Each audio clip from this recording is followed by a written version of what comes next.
एक बूढ़ा भिखारी। हर दिन एक भिखारी दरवाजे के पास आकर भीख मांगता था और घर का मालिक हमेशा घर के बाहर आते ही उसे देखकर फिर जाया करता था। कई बार उसके लिए गालियाँ भी बकता। वो कहता, तू जिंदा ही क्यों है? पूरी ज़िंदगी ऐसे ही भीख मांगेगा क्या? धरती का बोझ क्यों बन बैठा है? और कभी कभी उस भिखारी को गुस्से में वो धक्का भी मार दिया करता। इतना कुछ हो जाने के बावजूद भिखारी के मुंह से सिर्फ यही निकलता कि भगवान तुम्हारे पापों को माफ़ करें। एक बार सेठ को धंधे में बड़ा नुकसान होने की खबर मिली। सेठ बहुत परेशान था। तभी उसके दरवाजे पर वही भिखारी आया। गुस्से में अपना आपा खोते हुए सेठ ने उस भिखारी को पत्थर दे मारा। पत्थर लगने के कारण भिखारी का सर फूट गया और उसके सर से खून बहने लगा। फिर भी दर्द से कहराते हुए भिखारी ने इतना ही कहा, भगवान तुम्हारे पाप को माफ़ करें। भिखारी वहाँ से चला गया। सेठ सोच में पड़ गए। भिखारी को पत्थर मारा, फिर भी उसने सिर्फ प्रार्थना की। सेठ का गुस्सा शांत हुआ। सेठ का मन शांत हुआ भिखारी का रहस्य जानने के लिए। सेठ ने भिखारी का पीछा करना शुरू कर दिया। भिखारी जहाँ जहाँ जाता सेठ उसके पीछे जाता।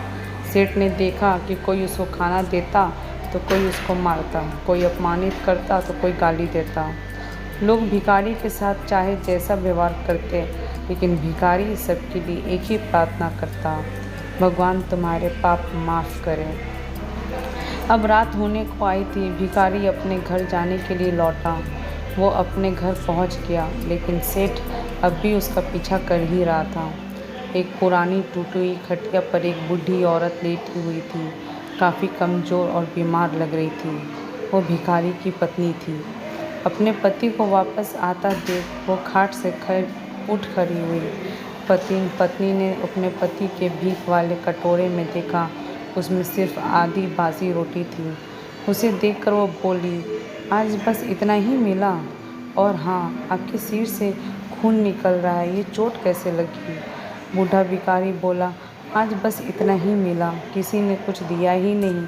सब ने गालियाँ दी और एक ने पत्थर भी फेंका, इसलिए मेरा सर फट गया।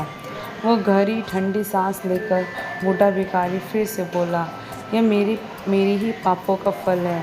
तुम्हें याद है कुछ सालों पहले हम कितने अमीर थे? क्या कुछ नहीं था हमारे पास। हमारे पास हर चीज़ ज़रूरत से ज़्यादा थी, लेकिन हमने कभी दान नहीं किया। और उससे भी बुरा हमने उस अंधे भिखारी के साथ किया जो हमारे द्वार पर भीख मांगने आया करता था। बूढ़ी पत्नी की आंखों में आंसू आ गए। वो बोली, हाँ, हम उस बेचारे अंधे के साथ बहुत बुरा करते थे। उसका अपमान करते थे। उसे खाने के लिए रोटी की जगह कागज़ दिया करते, उसका मजाक उड़ाया करते और कभी कभी मारा भी करते। मैंने कभी उसको रास्ता नहीं दिखाया। एक बार मैंने उसके मुंह पर मिट्टी भी फेंकी थी और वो हमेशा दुखी होकर यही कहता कि भगवान तुम्हारे किए की सज़ा देगा।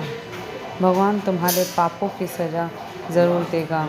उसका श्राप सच हुआ और हम इस दुख भरी ज़िंदगी में आ गए। भिखारी बोला, हाँ, उसका श्राप सच हुआ, इसलिए मैं किसी को बद्दुआ नहीं देता।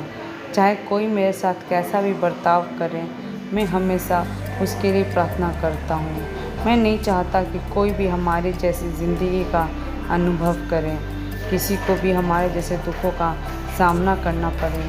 वो नहीं जानते कि वो कितना बड़ा पाप कर रहे हैं, इसलिए अनजाने में हुए पाप की ऐसी सज़ा किसी को भी मिले मैं नहीं चाहता। सेठ वहीं पर छुप कर ये सारी बातें सुन रहा था। अब उससे सब कुछ समझ में आ गया था। भिखारी और उसकी पत्नी ने वो आधी रोटी मिल बांट कर खाएं और भगवान को धन्यवाद बोलकर सो गए। अगले दिन वही भिखारी फिर से भीख मांगने गया। सेठ के घर के पास जाता है। सेठ ने पहले से गर्म रोटी उसके लिए निकाल कर रखी थी। उसे देते हुए सेठ विनम्रता से बोला, माफ़ कर दीजिए बाबा, उससे बहुत बड़ी गलती हो गई है। बूढ़ा भिखारी बोला, भगवान तेरा भला करे। इतना कहकर वो आगे निकल गया। इस कहानी से जो सीख लेने लायक है वो बड़ी ही सिंपल है कि आदमी चाहे किसी के बारे में बुरा कहे या भला करे, लेकिन भगवान सिर्फ कर्म के हिसाब से उसको फल देता है। क्या हुआ अगर भगवान नहीं दिखता है, लेकिन यह बात बिल्कुल सच है, उसके खाते में सबका हिसाब बहुत पक्का होता है। इसलिए जब किसी के लिए कुछ भी करें तो अच्छा ही करें। Thank you.